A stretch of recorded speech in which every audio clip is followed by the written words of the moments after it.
So virtual volunteering. Basically, as I mentioned, 2 to 5 is my best times to work, and realizing that you can give back to your community, you can give back to the state and doing different things, but you can do this anywhere, completely online. You can do it outside, you can be sitting in the yard. I'm not to look at the grass, so it's not going to happen. You could be at the game. I'm going to go to a Jaguar game, I'm going to be sitting right there on the computer. And just let me know, did somebody score? Maybe next year they'll score. Okay? You could be at home, you can be on vacation. I went to Toronto, I'm on the computer, I'm doing something there too. You could be at a coffee shop, I'm going to drink some tea. And if you're a student, you can do it between class. Essentially, that's the beautiful benefit of being a virtual volunteer. You're not limited to being anywhere doing something. All right? Why and what can you do as a virtual volunteer and why you're doing it? You're providing technical assistance. You have a group that needs help. And sometimes you can't do it on site. And they just need help in little things, or sometimes it's big things. Online research, getting ready for a coalition, getting ready to write a paper, getting ready to submit for a grant. I need help doing research for that. You'll post out a request for that. Help me find out about traffic incidents that are going on here. Help me find out why these things are going on. That's where you post and you ask for help. At that time, up with me from 2 to 5. Do some research. Do some online outreach and advocacy. Send out a call to other people saying, hey, I want you to meet us for this. You do the online part. Say we need people to meet to do a seatbelt survey at this corner. You do the online, then you actually get the people that actually have time to do it. And those are probably the people that are retired, which I wish to be in 5 years. Okay? Marketing. You've got skill sets that you have plenty of time to do or you want to do in another way. Can you help put together a newsletter? Do a brochure? You want to help do a PSA? We got some people that want to write, don't have the time, or do have plenty of time. You do blogging at other times. Help write some blogs. Help write some tweets. Do some articles. Edit. I need someone to edit my work. Let me tell you, English is the hardest language. I'm still trying to master that. That semicolon is supposed to go here or over there, that hyphen, whatever. I don't know how to do that. Period inside the quotes, outside the quotes, minutes. Someone I need to, be an editor. Those are different things you can do. Translate something. We have so many people that speak so many different languages. We don't have an actual national language. That's what I heard here in America. We have every language. So maybe we need to translate something to Spanish, to Chinese, Italian, German, Skittish, Ebonics, all those things. Everything needs to be translated. But you need to be prepared to be a virtual volunteer. You have a handout in there that's just a quick questionnaire for yourself.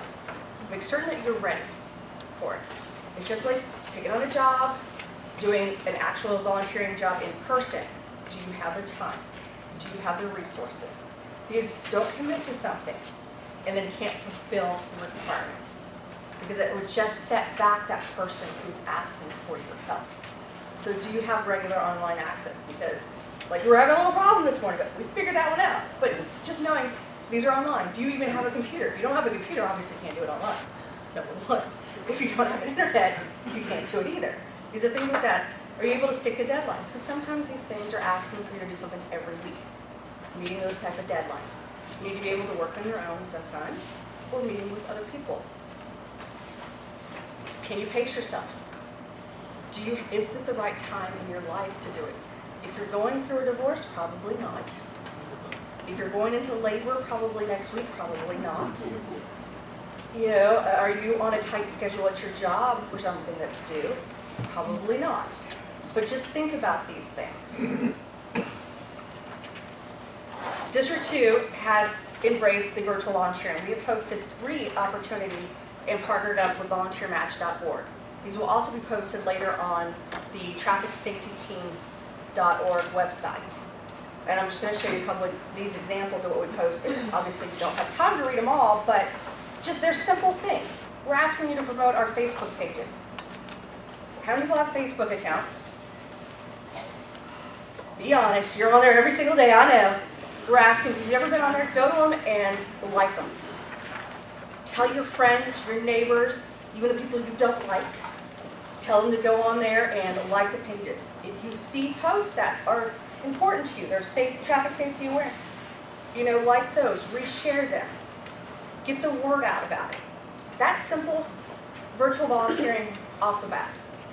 Okay? Social media strategist. This is tough work, people. I'm thinking about how to strategize. You've got to have a plan. Some people know this. This is how they work. Code writing, I got down. Okay?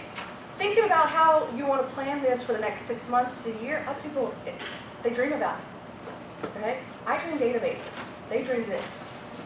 Okay?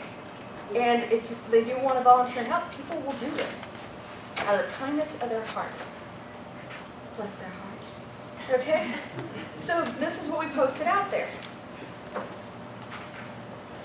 Content writer. As we move in, you had the Move Over law campaign last month. This would have been great if we had someone who could have wrote something to post out there on our Facebook, LinkedIn, Twitter, some sort of content for that.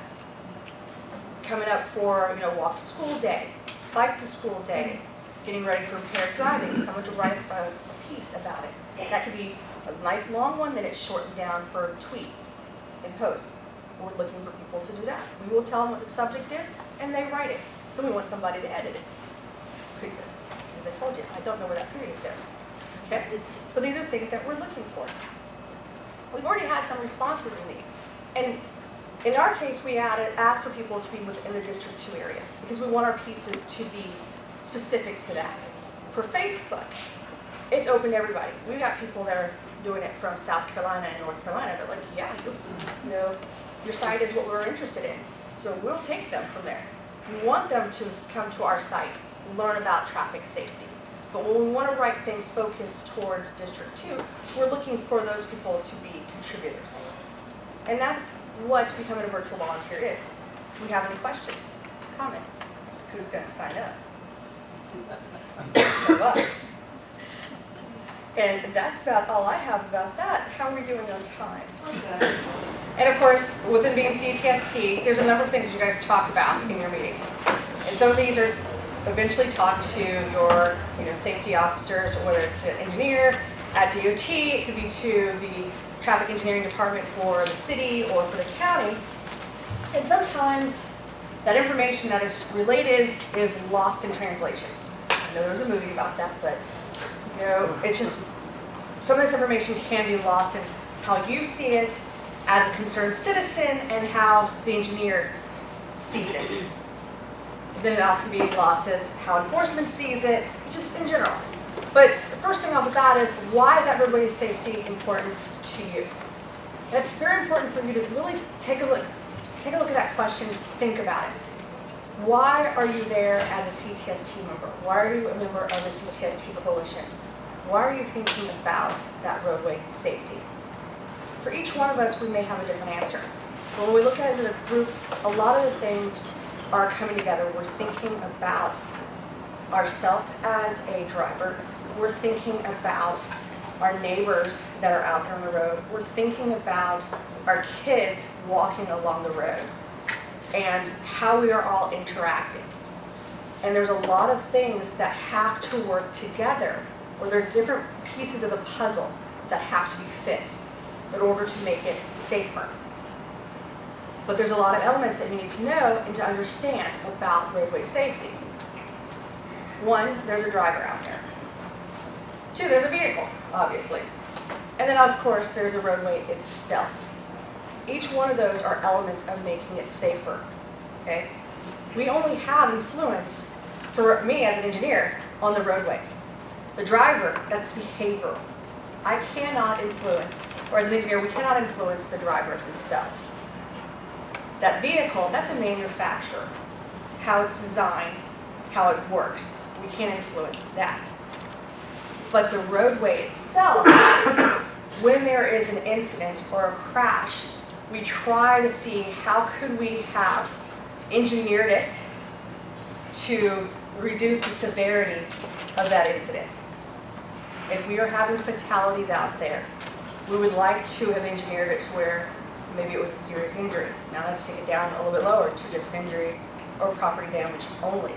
Ideally, as for DOT, we're moving toward 0 fatalities. We'd like to move even better to 0 incidents. But that's the place where we have influence on, is the roadway. Okay, so there's 3 steps that we would like for you to think about as you're thinking about preparing your concerns to an engineer or someone who can maintain that facility. What are the safety problems?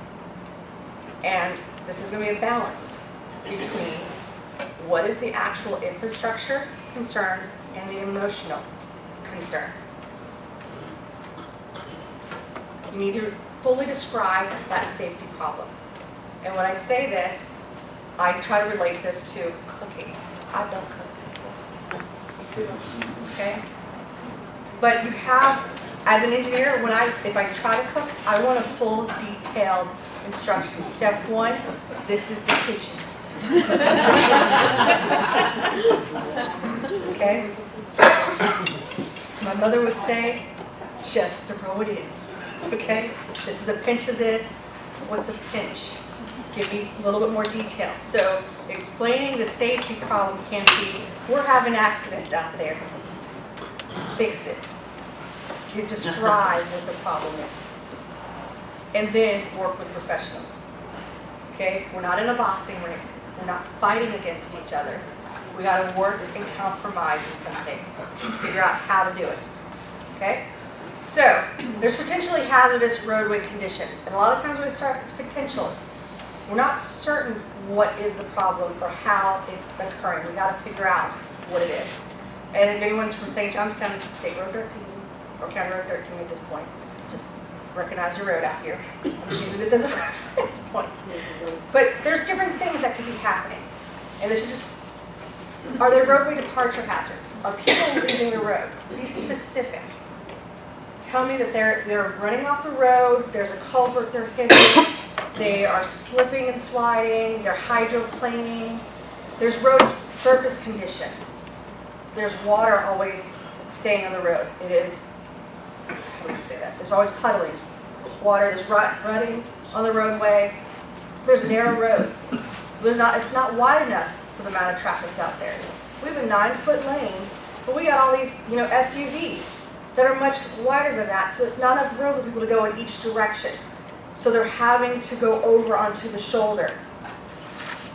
The bridge is too narrow, so they're always constantly hitting the bridge. There's railroad crossings. They're too rough. People are dragging on it. Therefore, they're hitting the bridge piers. It's in the work zone. We have all these work zones. Job security, we're going to have construction everywhere, everybody, okay? So there's going to be work zones. But there's not enough notice about the work zone. We're up on it all of a sudden. Okay? Intersections. Is it a T intersection? Is it a Y intersection? A 4-way intersection? Is it a signalized intersection? A stopped intersection? A little bit more clarity on the description of where it's located. Are they running the intersection? Is it an intersection in a curve or in a curve, downslope? Those are descriptions. What type of possible hazards? Roadway design limitations. Do we have the right-of-way to make improvements? Is there a ditch along the side? Access problems. If we add a high location to where there are constant driveways next to them. Pedestrian and bicycle traffic. In particular, from this image that you see here, we actually have, at different times, there's a lot of bicyclists out there that I happen to see. And nobody mentioned that when I went out there, but I was like, I just saw 6 go by. 2 minutes down, I saw 6 more. And I was like, what's going on? Oh, we're preparing for a race that's going to be done out here. So it's a highly used area for bicyclists. But if it's known from the community that this is a bicycling area, there's not a bike lane out here. Do they use this particular road on a frequent basis? And are they getting hit? Are they being moved from side to side? A shoulder repair, no one needs to be out there. We can't put a bike lane. Are there pedestrian bikes? Are they conflicting with each other? So, you've got to know what some of these concerns are, be able to explain what they are, and then how are you going to relate that back to your engineer? We all go to these CTST meetings, and we have these different forms that we fill out. And I only did just a cursory look to see the different styles that we have around the state. I pulled one, here's from District 3, Walton County. They have a basic form. Lake County, District 5, I believe, there's their form. District 5 has a general form that they can use for all around. So if your team doesn't have one, you can pull it from their website. And then District 2. This is the only district that I know that has one consistent form for every single team. But here's what I want you to understand. What's the information that you need to put on these forms, or if you even want to send it into just an email to an agency so they understand what you're asking for? We need to know who you are, so we can get back to you, number one. Okay. I mean, there's anonymous, but if we need a clarification of what you're asking for, please, put who you are, where do we get back to? There's a phone number on a number of these, just saying, these are an example from the first two. The first one just says, who was requested by, the date, phone, and agency. A lot of times, phones get cut off. They forget to put the area code, because even within District 2 itself, I think it's got 3 different area codes. So if you don't put that in there, you can't reach you. This is the District 5 from Lake County. They don't even have who are you or how I get back to you. So if I have an answer, I can't tell you if I'm going to do anything, or if I need more information, I can't get back to you. Here's their District 5 one overall, and then here's the District 2. It's just a little bit more detail. Just go ahead and give me your address, your email, and your phone number. I can stop by your house, talk to you. We ask the same thing too in District 2. We can stop by. We like 2 phone numbers. I carry 2 phones and an email. I think email is probably the best way to get back to people because we can have a communication. But we just need a little bit more information. All right. But now let's talk about your location information. Tell us where the concern is. This happens to be Nassau County. I can't tell you the road because I can't remember right off the top of my head. I apologize. Now, we have all the other forms just said a generic location. It's an open-ended discussion. That's okay. Don't have a problem with that. District 2 said, let's guide you a little bit and then go into the open-ended discussion. At least tell me what county it's in. What city? If you know what the maintaining agency is, because some roads are DOT, it could be a county, it could be a city road. And if you can tell me the road name, that'd be nice. Start off with. And if it's an intersecting road, that's good. And now let's start talking about what the description of the roadway is. And any identification of roadway and landmarks. But here's the kicker. There's some more stuff we'd like to know from you. Is it within a curve? In this roadway, it is. We have a curve in there. Is it in a downtown area, maybe a suburb, anything else like that? It could be rural, it's outside the town limits. Tell us those type of things. Does it serve a particular group? Is it a high-speed traffic area? Does it have a high percentage of trucks? And you don't have to tell us a percentage. We're not looking for those details. Tell us, is this a cut-through for trucks? That's a big selling point because you might have crashes associated with those trucks. Is it farm vehicles that are going there? It's a local access to shops. This could be on that particular area. You need to start painting the picture of the problem and where this location is. Okay? Now let's talk a little bit more about what that problem and issue is. This is in Gainesville. I can't remember the location off the top of my head. Just looking at that, do you see any problems or any issues right off the bat?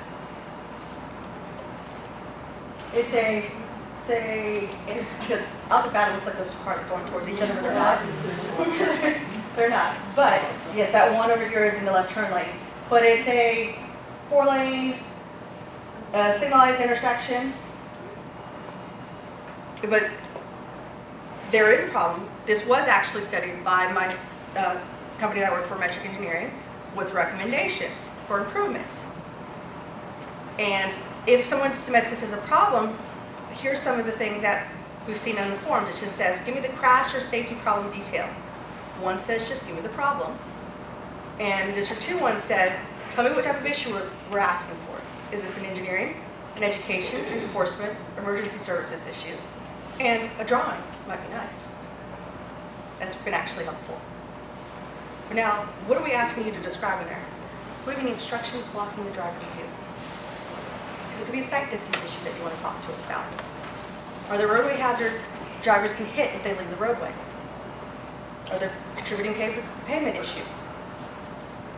Are there, within a work zone, like we talked about earlier, are there things related to bicyclists and pedestrians? Because we know that is a very big issue, especially around the state, having to deal with their vulnerable road users. Are there lack of features, conflicts with vehicles, traffic delays, and jaywalking?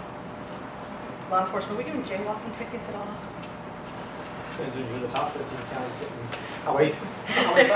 There we go, all right? So I'm going to go back to this picture here for a second. The concern is, right here, if I get the mouse to come back up, it's a discontinuation of the sidewalk was missing over here on the side. And it did not have the full features to go across for the crosswalk as well. It was a conflict between the pedestrians and the drivers at that intersection. So that was what was needed to be described here. How it was related on the sheet needs intersection improvement.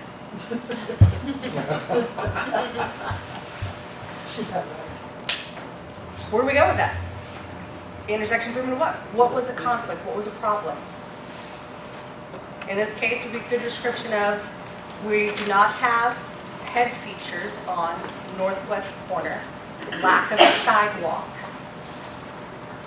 See, that's more detail, it's more description. There's no crosswalk, there's no head features. More description here. We don't need you necessarily to say, I need a 5-foot sidewalk at this particular time, but it gives an opening here. Yes, sir.